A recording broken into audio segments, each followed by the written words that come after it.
وَمِمَّنْ خَلَقْنَا أُمَّةٌ يَهْدُونَ بِالْحَقِّ وَبِهِ يَعْدِلُونَ، اور انہی میں سے جو ایسے ہیں جو ہم نے پیدا کی ہے ایسی امت جو راہ دکھاتی ہے حق کے ساتھ اور حق کے ساتھ عدل و انصاف پر قائم ہے. یعنی کون؟ اہل حق، اہل ایمان، مسلمان.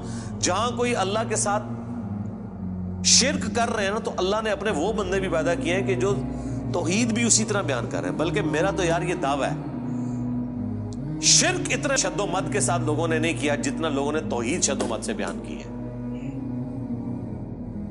تو اللہ تعالیٰ ایسے بندوں پر فخر کرتا ہے جو اس کی توحید کو بلند کرتے ہیں. سبحان ربک رب العزت عما یصفون. دیکھیں نا سورہ الصافات میں اللہ نے ایک ایک نبی کا ذکر کیا ہے. یار اللہ کو جو بندے پسند ہیں نا وہ اس کے پیغمبر ہیں. حقیقت بات ہے. اس لیے میں اکثر کہتا ہوں کہ اگر اس کائنات کی سب سے بڑی کوئی دعا ہے نا تو یہ ہے کہ یا اللہ پیغمبر بنا دے. لیکن یہ دعا حرام ہے، کیونکہ پیغمبر کا عہدہ وہبی ہے، کسبی نہیں ہے. وہبی ہے یعنی گاڈ گفٹڈ، کسبی یعنی ایفرٹ پٹ کر کے نہیں آپ حاصل کر سکتے. اگر اس کائنات کی کوئی سب سے بڑی دعا ہے نا تو یہی ہے کہ اللہ پیغمبر بنا دے، تو یہ تو پاسبل نہیں. تو اس کے بعد دوسری دعا یہ ہے کہ ہمیں قیامت میں اور جنت میں انبیاء کا پڑوس نصیب فرما. آمین. اس سے بڑی کوئی دعا ہو ہی نہیں سکتی. تو اللہ کو اپنے پیغمبر اتنے پسند ہیں، اللہ تعالیٰ اتنی تعریف کر رہا ہے ابراہیم کی کہ اللہ تعالیٰ کے لیے بس ابراہیم ہی ہے انسانیت میں. اس طرح ذکر ہے. اللہ تعالیٰ کیا فرماتا ہے؟ ابراہیم جس نے ہم سے وفا کی، سورہ النجم میں. سورۃ البقرہ میں اللہ تعالیٰ فرماتا ہے جب جب آزمایا ابراہیم کو اس کے رب نے تب تب وہ کامیاب ہوا. پھر سورہ الصافات میں تو بڑی قربانی کا ذکر ہے کہ بیٹے کی قربانی مانگ لی. پھر اللہ نے کہا کہ سلام علی ابراہیم، سلامتی ہو ابراہیم کے اوپر. یوں ہی ہم جزا دیا کرتے ہیں اپنے نیکوکار بندوں کو. ہم نے اس کی قربانی کو انسانیت میں ہمیشہ کے لیے زندہ کر دیا.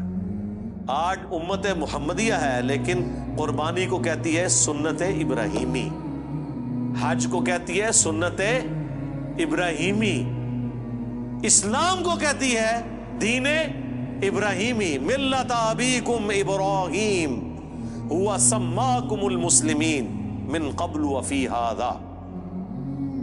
یار چھوڑ دے سب سے بڑی بات رسول اللہ. قل اننی ہدانی ربی الی صراط مستقیم. اے نبی تم فرماؤ مجھے تو میرے رب نے سیدھا راستہ دکھا دیا. دینا قیما ملت ابراہیم حنیفا، دین جو کہ قائم ہے ابراہیم کی ملت پہ جو سب سے ٹوٹ کر ایک اللہ کے ہو گئے تھے. وما کان من المشرکین، وہ مشرک نہیں تھے. پھر سورہ نحل میں اللہ نے فرمایا ابراہیم اکیلے پوری امت ہے، اکیلا پوری امت. یعنی کوانٹٹی کوئی اللہ کے نزدیک اہم نہیں، کوالٹی. بندہ کہتا ہے کہ پتہ نہیں ابراہیم نے کتنے 90 لاکھ کلمہ پڑھایا ہوئے گا. آیا نا داڑ تلے دسو 90 بھی بندے نہ پورے کر سکتے. قرآن میں آیا ایک لوط ایمان لایا ابراہیم پہ، یا چند ان کے گھر والے جو بیوی بچے تھے، دیٹس آل. 10 کی گنتی بھی پوری نہیں ہوتی. اس لیے اللہ نے کہا ابراہیم پوری امت ہے. اللہ کے نزدیک ابراہیم علیہ السلام کی کتنی اہمیت ہے. تو سورہ الصافات میں اللہ نے ابراہیم کی قربانیوں کا ذکر کیا، نوح علیہ السلام کی کہا سلام علی نوح فی العالمین. ٹھیک ہے. موسیٰ اور ہارون کا ذکر کیا، سلام علی موسیٰ و ہارون. اور پھر اللہ تعالیٰ نے اینڈ پہ جا کے کنکلوڈ کیا سورہ الصافات میں تمام انبیاء پہ الگ الگ ذکر کر کے ان پہ سلامتیاں بھیج کے اینڈ پہ اللہ نے کہا سبحان ربک رب العزت عما یصفون. تیرا رب پاک ہے ہر اس شرک کی برائی سے جو لوگ اس کی طرف منسوب کرتے ہیں. کسی کو یہ ٹینشن نہ ہو جائے کہ اگر اللہ کے ساتھ کوئی شرک کرتا ہے یا اللہ کے لیے برے نام رکھتا ہے یا مخلوقات میں سے کسی کو اللہ کے برابر ٹھہراتا ہے تو اللہ کو کوئی ٹینشن ہو گئی ہے. نو، سبحان ربک رب العزہ، بے شک تیرا رب جو عزت والا ہے، پاک ہے، بلند ہے اس شرک سے جو لوگ اس کی طرف منسوب کرتے ہیں. وَسَلَامٌ عَلَى الْمُرْسَلِينَ. اس کے اندر پتہ کیا درد ہے؟ اللہ کہتا ہے ہمارے لیے تو ہمارے پیغمبر ہی کافی ہیں، سلامتی ہو ہمارے پیغمبروں پر، انہوں نے ایسا حق ہمارا ادا کیا کہ پوری انسانیت گمراہ بھی ہو جائے نا ہمیں کوئی پرواہ نہیں ہے۔ ہمارے جو سچے بندے تھے، ابراہیم، موسیٰ، عیسیٰ، نوح، آدم، محمد رسول اللہ صلی اللہ علیہ وآلہ وسلم، ان پر سلامتی ہو، والحمدللہ رب العالمین، اور تمام تعریفیں پھر اللہ کے لیے۔ اس لیے میں نے درود شریف پہ جو لیکچر دیا تھا نا، اس میں بھی میں نے کہا تھا کہ سب سے بیسٹ درود وہ قرآن کے اندر آ گیا ہے، سبحان ربک رب العزت عما یصفون وسلام علی المرسلین والحمد للہ رب العالمین۔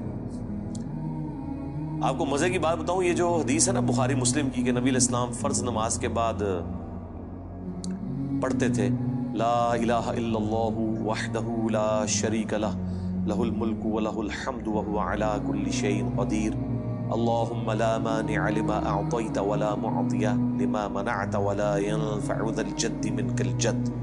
بخاری مسلم میں تو اتنی یہ دعا آتی ہے، جو حضرت معاویہ نے خط لکھا تھا تو مغیرہ ابن شعبہ نے یہ وظیفہ بتایا تھا ان کو کہ اللہ کے نبی فرض کی نماز کے بعد یہ پڑھا کرتے تھے۔ لیکن ترمذی میں جب یہ حدیث آتی ہے نا، اس کے ساتھ یہ الفاظ بھی ہیں کہ اس کے بعد حضور پڑھتے تھے سبحان ربک رب العزت عما یصفون وسلام علی المرسلین والحمد للہ رب العالمین۔ یہ قرآن کی جناب فیورٹ ترین آیات ہے۔ مجھے آج بھی یاد ہے، میں 2007 میں حج کیا تو 2007 کے اندر 2 حج آئے تھے، ایک جنوری کے مہینے میں اور ایک دسمبر میں، 18 دسمبر کو آیا تھا۔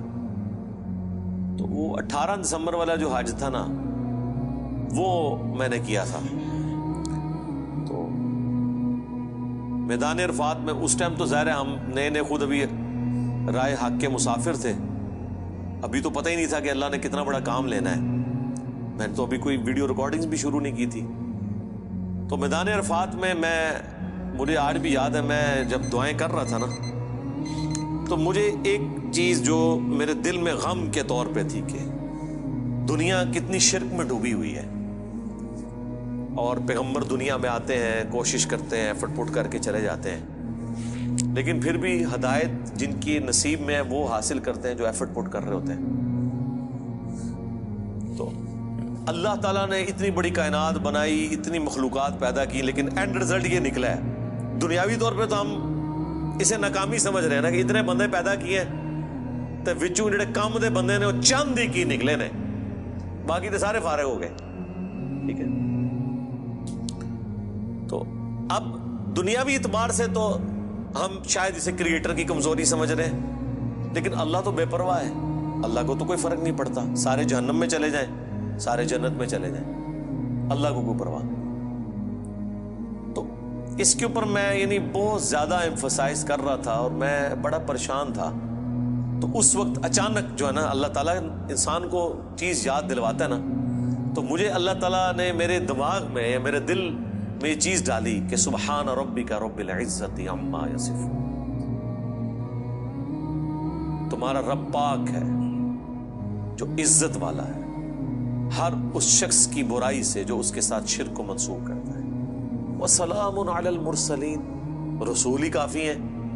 ویسے تو اللہ رسولوں کی عبادت کا بھی محتاج نہیں ہے، لیکن اگر اللہ تعالیٰ نے مخلوقات میں پیدا کیا تو وہ رسولوں نے ایسا بیسٹ پرفارم کیا ہے کہ اللہ کہتا ہے ہمارے رسول ہمیں کافی ہیں، والحمدللہ رب العالمین، تعریفیں تو ساری اللہ کے لیے۔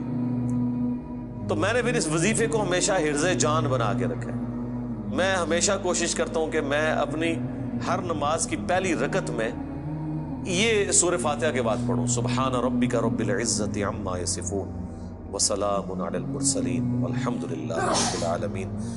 میں نہیں سمجھتا کہ اس سے بیسٹ الفاظ میں آپ اپنے رب کی طرف رجوع لا سکتے ہیں۔ ساری گمراہیاں، سارے شرک اللہ کو کوئی نقصان نہیں پہنچا سکتے۔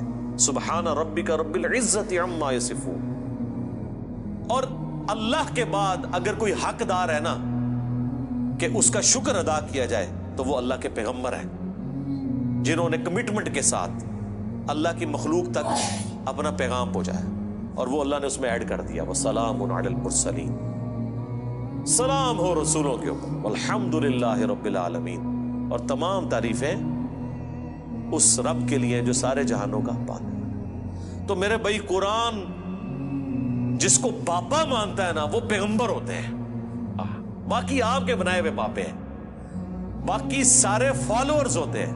قرآن کی ڈاکٹرین میں امام وقت کا پیغمبر، قرآن کی ڈاکٹرین میں اللہ کا نمائندہ وقت کا پیغمبر۔ اس لیے سورہ زمر میں آتا ہے جب جہنمی جہنم میں پھینکے جائیں گے نا تو فرشتے پوچھیں گے تمہارے پاس کوئی پیغمبر نہیں آیا تھا؟ وہ کہتے ہیں آیا تو تھا لیکن ہم نے جھٹلایا۔ حالانکہ پیغمبر تو صرف ان کے پاس آیا ہوتا ہے جن کے سامنے ہوتا ہے۔ جب ہم سے پوچھا جا رہا ہوگا کہ آپ کے پاس کوئی پیغمبر آیا تھا، ہم کہیں گے کہ آیا تھا تو ہماری موجودگی میں تو نہیں آیا۔